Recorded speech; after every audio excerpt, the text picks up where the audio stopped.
ఇక కడప జిల్లా ప్రొద్దుటూరులోని సిఎన్ఆర్ నర్సింగ్ హోంలోని నేహా స్కానింగ్ సెంటర్ ని అధికారులు సీజ్ చేశారు. దీనిపై సోమవారం ప్రైమ్ 9 లో వచ్చిన కథనం మేరకు మంగళవారం అధికారులు స్పందించారు. లింగ నిర్ధారణ చేస్తున్న స్కానింగ్ సెంటర్ ని deputy DM and HO seize చేశారు.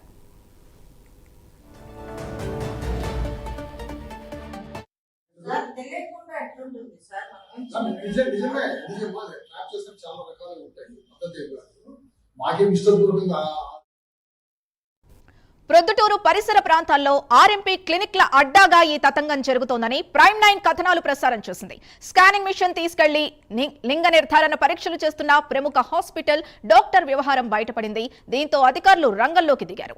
సిఎన్ఆర్ నర్సింగ్ హోం యాజమాన్యం అందుబాటులోకి లేనందున హాస్పిటల్ ని సీజ్ చేయలేదని తెలుస్తోంది. త్వరలోనే సిఎన్ఆర్ నర్సింగ్ హోం ని సీజ్ చేస్తామని medical and family welfare department అధికారులు చెప్పారు.